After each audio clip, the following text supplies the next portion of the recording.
Welcome to let's learn with young minds. मैं हूं सौरभ मिश्रा और आज हम इस वीडियो में करने वाले हैं क्लास 11 का चैप्टर नंबर 4 कार्यपालिका। इससे पहले हमने फर्स्ट वीडियो में जो इसका फर्स्ट पार्ट था इंट्रोडक्शन पार्ट, उसमें हमने पूरे चैप्टर का इंट्रो किया था कि भाई इस चैप्टर में क्या है ना, एनालिसिस किया था कि भाई इसमें क्या क्या हमें इस पूरे चैप्टर में पढ़ना है ना, वो जाना था। अब इस चैप्टर में हमारा सबसे पहला टॉपिक है कि कार्यपालिका क्या है ना। तो भाई कार्यपालिका क्या है। अब आप सोच रहे हो कि भाई कार्यपालिका पढ़ा रहे हैं और इसमें सीईओ, बैंक मैनेजर, ये क्यों लिखा है ना, सोच रहे हो। भाई सीईओ और बैंक मैनेजर ये आपको समझाने के लिए लिखा है कि आपने देखा होगा कि बड़ी बड़ी जो कंपनीज होती है ना, एमएनसीज जो जिन्हें हम बोलते हैं, तो उसमें सीईओ जो है ना, सीईओ होते हैं है ना। तो अब क्या करते हैं, चीफ एग्जीक्यूटिव ऑफिसर्स होते हैं। अब भाई जैसे कार्यपालिका की इंग्लिश क्या होती है, एग्जीक्यूटिव, ठीक है, और इसकी भी इंग्लिश क्या है, एग्जीक्यूटिव। तो क्या है, चीफ एग्जीक्यूटिव ऑफिसर, यानी कि ये क्या काम, इनका काम क्या होता है, पूरी जो कंपनी चला रहे हैं ये लोग, तो उस कंपनी में क्या रूल्स बनाएंगे और उस रूल को कैसे लोगों को फॉलो करवाना है, वो ये उन पे नजर रखने का काम किसका होता है, सीईओ का होता है। और बैंक मैनेजर्स का काम क्या है, भाई बैंक में जो रूल्स बनाए जा रहे हैं उन रूल्स को कैसे फॉलो किया जा रहा है, कैसे नहीं किया जा रहा, वो सारी चीजों को निगरानी करना, उनके ऑफिसर्स कैसे वर्क कर रहे हैं है ना, उनके कस्टमर्स कैसे वर्क कर रहे हैं, ये सारा ध्यान रखने का काम इन लोगों का होता है। तो मैंने आपको बताया जैसे भाई सीईओ है, जैसे बहुत सारी कंपनी, गूगल के सीईओ हैं है ना, सुंदर पिचाई जिनका नाम है, या फेसबुक के सीईओ हैं, तो सबके अलग अलग सीईओज होते हैं और वो क्या करते हैं, वो अपनी कंपनी को मॉनिटर करते हैं, देखते हैं कि उनके अंदर काम कैसे हो रहा है ना।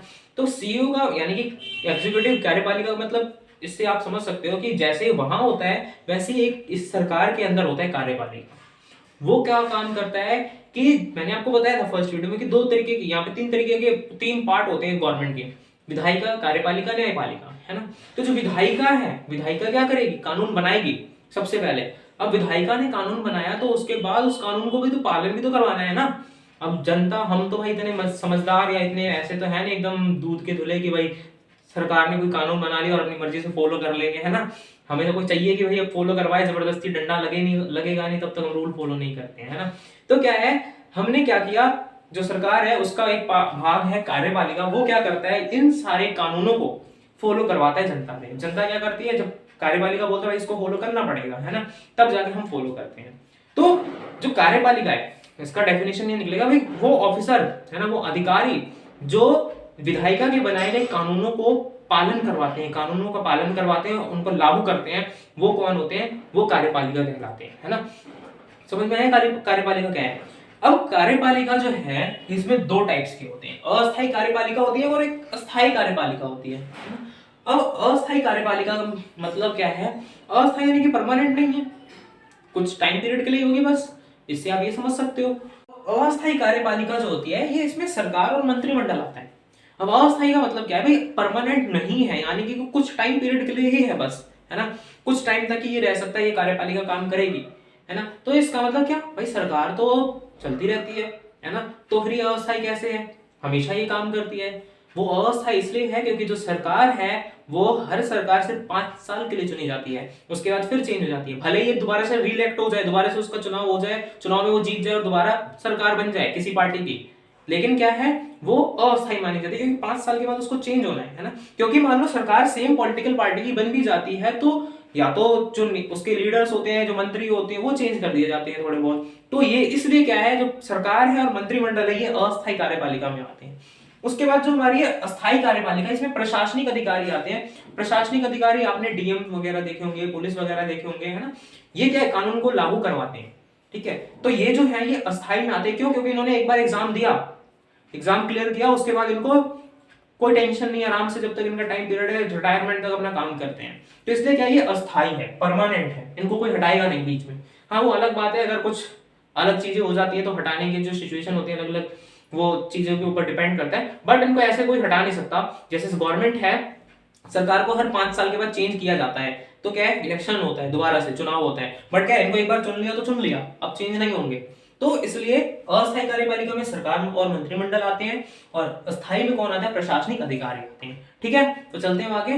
बढ़ने से पहले एक चीज और जान लेते हैं कि जो अस्थायी कार्यपालिका होती है वो क्या होती है, रोजमर्रा की जो हमारी नियम कानून है उनको लागू करवाती है, ठीक है। तो रोजमर्रा के काम में वो हमारे लिए आती है, ठीक है।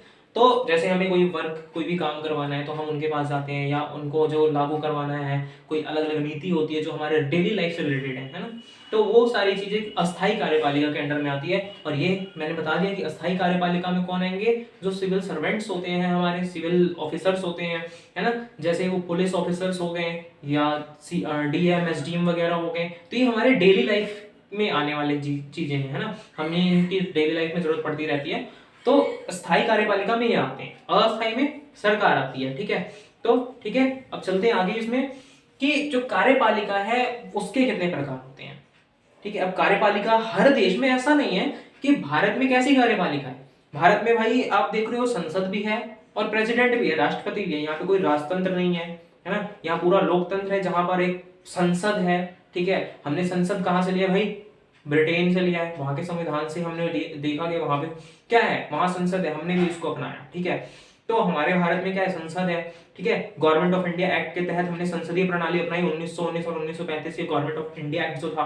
ठीक है, तो क्या होता है, अब गवर्नमेंट ऑफ इंडिया एक्ट के तहत हमने संसदीय प्रणाली अपनाई। हमारे देश में क्या है, संसदीय प्रणाली है जिसमें संसद होता है, संसद का प्रमुख यानी कि जो सरकार का प्रमुख है। संसद में कौन जाता है, सरकार का प्रमुख कौन होता है, प्राइम मिनिस्टर होता है, वो देश का भी प्रमुख होता है, देश भी चलाता है। बट देश का मेन प्रमुख कौन है हमारे देश में, प्रेसिडेंट होता है ना, भले नाम के लिए होता है बट होता कौन है, प्रेसिडेंट होता है। तो ऐसी अलग अलग देश में, सिर्फ जैसे भारत में सिस्टम है वैसा ही जरूरी नहीं है पूरे दुनिया में, वैसे ही हर कंट्री में वैसा सिस्टम होगा। ठीक है, हर जगह पे अलग अलग तरीके का सिस्टम होता है, तो उसको जानते हैं। देखो, सामूहिक नेतृत्व के सिद्धांत पर आधारित प्रणाली, जहां पर सामूहिक नेतृत्व होता है यानी कि पूरा अलग अलग भाग, अलग अलग काम है, सबके बटे हुए होते हैं, वहां उसके आधार पर जो प्रणाली है, यहाँ पर दो तरीके की होती है। एक होता है संसदीय और एक होता है अर्धअध्यक्षात्मक। ठीक है, संसदीय में क्या है, जैसे भारत में आप देख रहे हो कि एक जो पूरी गवर्नमेंट है मेन, ठीक है, उसका हेड कौन है, प्राइम मिनिस्टर है। सब कुछ देख रहे कौन कर रहा है, प्राइम मिनिस्टर। सारा काम कौन कर रहा है भाई, प्राइम मिनिस्टर कर रहा है। जो प्रेसिडेंट है वो क्या है, पूरे देश, हमारे देश का हेड है। ठीक है, प्राइम मिनिस्टर क्या है, सरकार का हेड है। ठीक है, बट हम क्या करते हैं, प्राइम मिनिस्टर की ज्यादा चलती है यहाँ पर, देखा होगा आपने, है ना, प्राइम मिनिस्टर जैसा बोलते हैं वैसा काम होता है। ठीक है, हम बस क्या जाते हैं, प्रेसिडेंट के पास नाम के लिए जाते हैं कि भाई वो साइन करेगा, काम खत्म, है ना, साइन करवाने के लिए जाते हैं हम, ताकि उसका नाम आए कि भाई उसने ये काम किया है। ठीक है, लेकिन अर्धअध्यक्षात्मक में क्या होता है, कुछ कंट्रीज में अर्धअध्यक्षात्मक व्यवस्था है जहां पर क्या होता है, डायरेक्ट प्रेसिडेंट है वो सरकार का हेड होगा। ठीक है, वो सब कुछ देखेगा और देश का हेड होता है, और सरकार के लिए वो क्या बना देता है, वैसे देश में सारे काम जो भी होंगे वो सारा कौन करेगा, अर्धअध्यक्षात्मक में। अर्धअध्यक्षात्मक में प्रेसिडेंट करता है, सारे काम प्रेसिडेंट करता है, लेकिन सरकार के लिए वो एक प्राइम मिनिस्टर, जैसे संसद में होता है कि प्राइम मिनिस्टर होता है, वैसे वो भी प्राइम मिनिस्टर बना देता है। ठीक है, तो दोनों में डिफरेंस थोड़ा समझना पड़ेगा आपको, थोड़ा कंफ्यूजिंग है। ठीक है, जैसे संसदीय में क्या है, प्रेसिडेंट और प्राइम मिनिस्टर दोनों है। ठीक है, प्रेसिडेंट का काम क्या है भाई, बस नॉर्मली बैठना। ठीक है, सारे काम देश के कौन देख रहा है, प्राइम मिनिस्टर देख रहा है। यहाँ पर क्या हो जाता है, यहाँ पर सारे काम कौन देख रहा है, अध्यक्षात्मक में यहाँ पे प्रेसिडेंट देख रहा है सारे काम, लेकिन इसने सरकार के लिए प्राइम मिनिस्टर नियुक्त कर रखा है। ठीक है, तो ये चीजें होती हैं। उसके बाद एक व्यक्ति के नेतृत्व के सिद्धांत पर आधारित प्रणाली, वो क्या है, ठीक है, अध्यक्षात्मक प्रणाली होती है, जैसे यानी कि सिर्फ एक व्यक्ति नेतृत्व करता है। जैसे अमेरिका का एग्जांपल लेंगे, ठीक है, इसमें अमेरिका का एग्जांपल आप लिख सकते हैं। ठीक है, वहां पर क्या है, एक ही प्रेसिडेंट है, वही सब कुछ करता है, पूरा जो देश है, पूरा जो कंट्रोल है, पूरा सिस्टम है उसके हाथ में। ठीक है, तो ये अध्यक्षात्मक में होता है। ठीक है, अर्धअध्यक्षात्मक का हम एग्जांपल ले सकते हैं, हम रूस का एग्जांपल ले सकते हैं। ठीक, और संसदीय में हम किसका ले सकते हैं, भारत का ले सकते हैं। अब इसमें संसदीय में ये भी ध्यान रखना, या तो यहाँ पर राजा भी हो सकता है और प्रेसिडेंट राष्ट्रपति भी हो सकता है, लेकिन राजा होगा तो वो भी संवैधानिक होगा, वहां पर संवैधानिक राजतंत्र कहलाएगा। ये नहीं है कि वहां पे राजतंत्र पूरा शुरू हो गया, संवैधानिक राजतंत्र रहेगा, यानी राजा है, प्राइम मिनिस्टर भी है, दोनों है, बट क्या रहेगा, यहाँ पर राजा क्या करेगा, राजा भी संविधान के अकॉर्डिंग चलेगा। ठीक है, तो भारत में क्या राजा नहीं, हमने किसको अपनाया, प्रेसिडेंट को अपनाया। जैसे आप देखोगे ब्रिटेन, है ना, वहां पे क्या है, क्राउन है मेन। ठीक है, जैसे हमारे यहाँ पे प्रेसिडेंट है, वहां पे क्राउन है।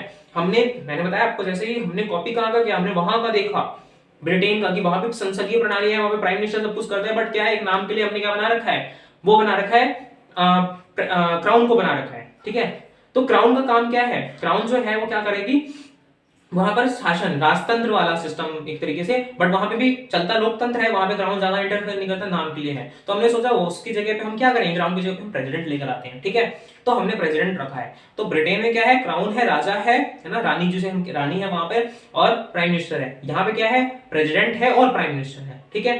तो डिफरेंस रखना, ठीक है। तो इस वीडियो में बस इतना ही, मिलते हैं नेक्स्ट वीडियो में। नेक्स्ट वीडियो में करेंगे कि भारत में जो संसदीय व्यवस्था है वो कैसे चल रही है, ठीक है, प्रेसिडेंट वगैरह के जो पास पावर्स हैं, तो वो सारी चीजों को हम कवर करेंगे नेक्स्ट वीडियो में।